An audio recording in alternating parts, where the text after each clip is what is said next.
It's going to be the best thing floating in 2022, and it will be in a realm it has never been.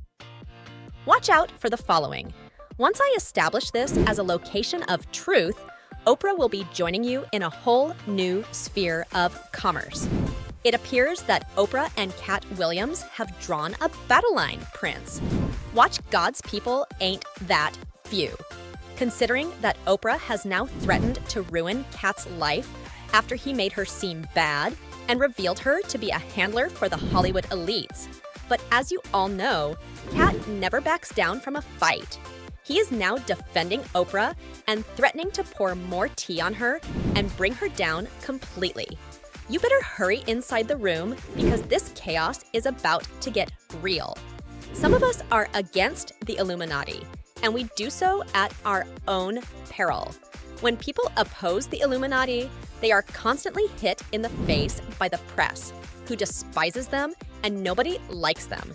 So it appears that Oprah is sick and tired of people attempting to drag her, and she ultimately made the decision to confront the charges and defend herself, choosing to pursue Katt Williams in particular.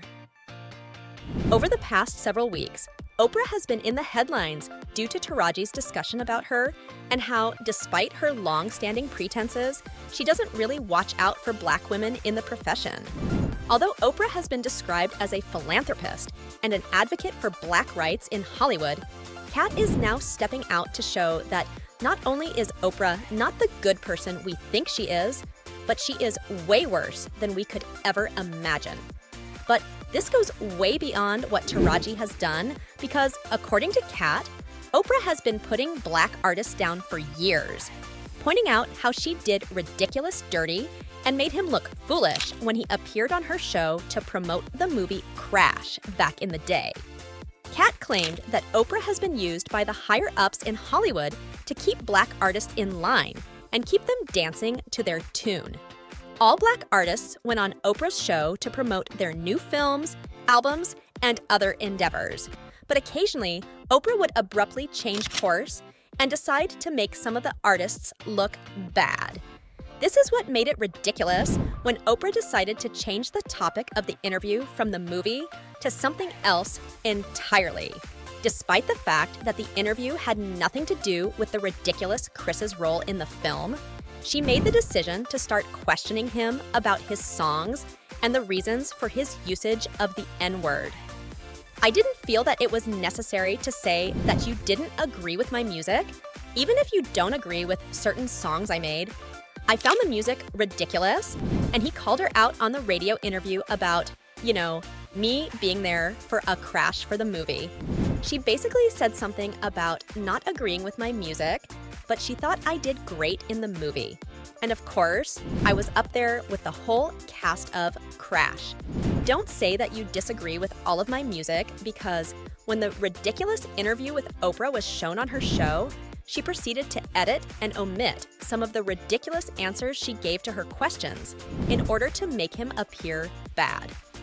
After that, I had my rebuttal. And when I saw the final show, mine and yours weren't included, so it appeared as though I kind of took it quiet now. According to Katt, when it comes to her abusing her platform, seeing is just the tip of the iceberg. Michael Jackson, the king of pop, didn't hold back when it came to criticizing her attempts to destroy Michael Jackson's legacy. Let's go back to 1993 when Oprah was granted a rare interview at his Neverland ranch. This was a big deal because we all know how protective MJ was of his private life.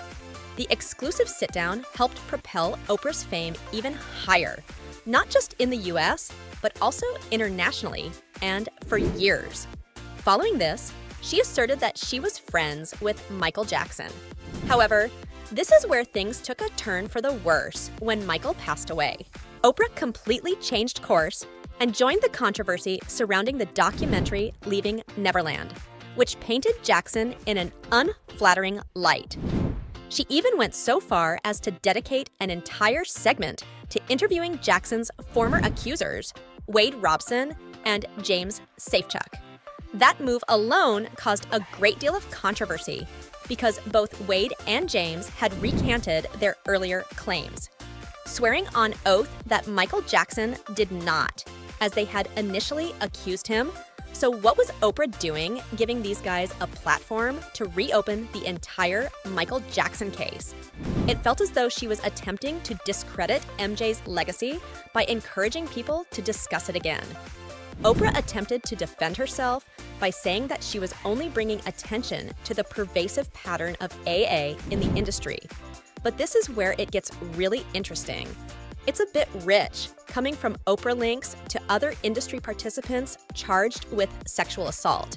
She was close friends with both Harvey Weinstein and Jeffrey Epstein.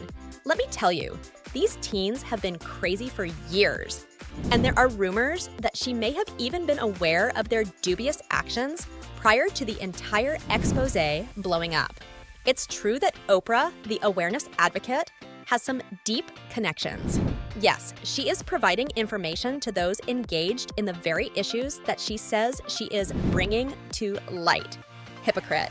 But many others have actually spoken out about this, such as the Time British actress Katt Williams exposed Oprah and Naomi Campbell for aiding Harvey Weinstein in tricking her to NSA her. At that time, he was with people I greatly admired, including Naomi Campbell, Oprah Winfrey, and Kat Aura. Aura didn't seem to mind say per se, because she didn't seem to mind too much when her friends were doing the saying K also pointed out that Oprah has been associated with other men who have been accused of inappropriate behavior. Let's take a brief trip down memory lane to recall Oprah's obsession with a Brazilian man who went by the name John of God and claimed to be a spiritual healer. Oprah didn't just talk about the man. She actually flew to Brazil to meet him and was so excited about the experience that she invited him to appear on her show. This is where things get really crazy, because Oprah maintained years later, however, the guy is exposed for some really shady activities related to child trafficking and human trafficking. It turns out that he had women chained up against their will, forced them to become pregnant, made them have babies, and then sold the babies for organs. That is extremely disturbing. And since Oprah was connected to this guy, she was obviously drawn into the mess. However, Oprah played it cool, offering no explanation or apology, and all she did was delete the videos that were taken from her page. That was the lack of an official statement from her and her distancing from the scandal. It felt like we were in the Twilight Zone and didn't see what we had seen. That is, John never existed in Oprah's world. If you're wondering why this wasn't widely publicized in the US media, Katt says Oprah has some powerful people to thank for keeping that information under wraps. You may recall that we previously mentioned how amazing a philanthropist Oprah is, and how she founded a school for girls in South Africa. It didn't take long for the school to become embroiled in yet another alarming incident. Additionally, musician Seal implied that Aura was lying when he claimed in an Instagram post that he was unaware of Harvey Weinstein's transgressions. He wrote, "Oh, I forgot. That's right. You'd heard tales, but you had no idea he was truly seriously a young star-eyed starlet who in turn had no idea what they were entering my bad, sanctimonious Hollywood. But what's interesting about this is that only 5 days after calling Oprah out, there were still battery charges. The charges were eventually dropped. But what's really interesting is that, according to an insider, Seal's accuser reported the singer to Los Angeles police after noticing that, in a damning Instagram post, he claimed that Oprah Winfrey knew about Harvey Weinstein's sexual offenses. Well, according to Katt, this was not the rumors that Oprah was a handler died down until a few weeks ago when Taraji revealed her full identity and admitted she was tired of being shortchanged. She also appeared on Gil King's show, where she was so upset that it brought her to tears. "I'm tired of hearing my sister say the same thing over and over again, that you get tired. And I hear people say things like, You work a lot, yeah, I have to, but the math ain't mathing. However, we weren't exactly thrilled with Gail's interview techniques. They felt like she skirted the issue actual problems that Taraji became enraged over, since she and Oprah are good friends. And Gail has openly discussed how Oprah helped advance her career.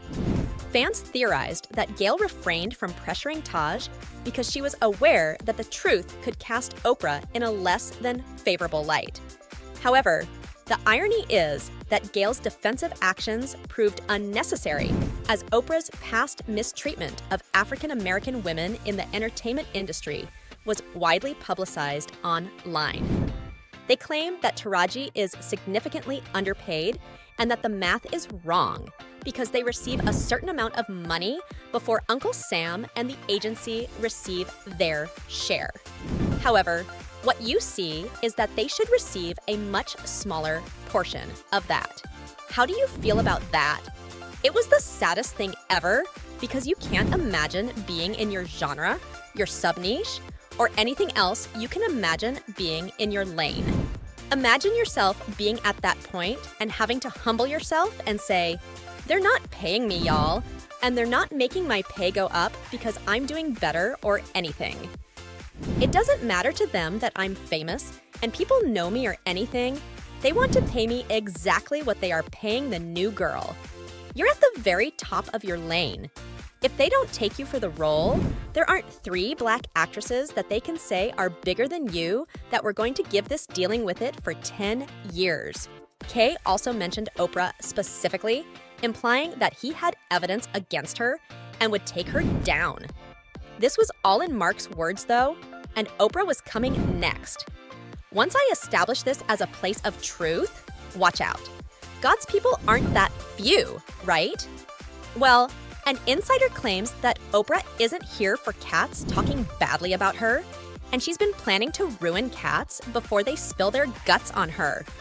According to The Insider, Oprah is, fans have commented on this, claiming that Oprah is somehow always associated with serial killers and pedophiles, making her a very dangerous and evil woman. Oprah is a handler and groomer. Go back to her African school and see the people she has spent her entire life hanging out with. Predators, we see you. Oprah sold her soul to acquire what she has, and I'm not sure why Oprah still doesn't understand her. Fired up on the media saying, "You guys are not supporting Oprah. She's evil as hell." It appears that Katt is untouchable in her eyes because he has the support of the street people despite this. Leave a remark below, then watch the next video.